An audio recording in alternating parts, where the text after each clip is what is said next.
आणि आता आजच्या राजकीय बातम्या आपण पाहूया। लाडक्या बहिणींना 1 जानेवारीपासून 2100 रुपये द्यावेत। खासदार सुप्रिया सुळे यांची मुख्यमंत्री फडणवीसांकडे मागणी। तर 2100 रुपयांबाबत नागपूरच्या अधिवेशनामध्ये तरतूद करणार शिरसाटांची माहिती। काल देवेंद्रजी असं म्हणाले की लाडकी बहीण योजना त्याचे 2100 रुपये ते सुरू करणार आहेत लवकरात लवकर। मला असं वाटतं नवीन वर्ष सुरू होते, 1 जानेवारीपासून त्यांनी सुरू करावे।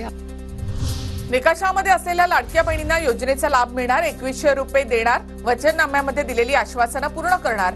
पदभार स्वीकारताच मुख्यमंत्री देवेंद्र फडणवीसांची घोषणा। मुंबईमध्ये उद्यापासून 9 तारखेपर्यंत विशेष अधिवेशन। विधानसभेचे एकूण 288 प्रतिनिधी आमदारकीची शपथ घेणार। हंगामी अध्यक्ष नवनिर्वाचित आमदारांना शपथ देणार। महाराष्ट्र विधानसभेच्या हंगामी अध्यक्षांचा आज शपथविधी। सर्वात ज्येष्ठ आमदार म्हणून कालिदास कोळंबकर हंगामी अध्यक्षपद भूषवणार। 9 डिसेंबरला नव्या अध्यक्षांची निवड केली जाणार। पक्षाच्या परंपरेनुसार अध्यक्षांना गटनेता निवडीचे अधिकार। हिवाळी अधिवेशनामध्ये आम्ही अध्यक्षांना गटनेता प्रतोद निवडीचं पत्र देणार। नाना पटोले यांची माहिती।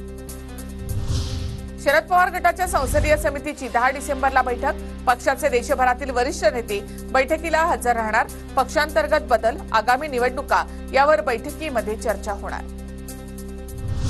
मनोज जरांगेंचा राज्य सरकारला नवा अल्टिमेटम। 5 जानेवारीपर्यंत सरकारने मराठा आरक्षणाचा विषय मार्गी लावावा, नाहीतर पुन्हा आंदोलन उभं करून सरकारला परेशान करणार। मनोज जरांगे यांचा इशारा।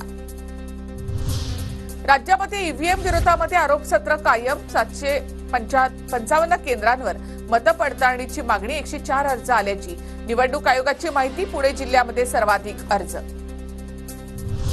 महाविकास आघाडीच्या नेत्यांनी काल शपथविधीला हजर राहायला हवं होतं, ते उपस्थित राहिले नाहीत। याचा अर्थ ते संविधान विरोधी आहेत। रामदास आठवलेंचा महाविकास आघाडीवर निशाणा।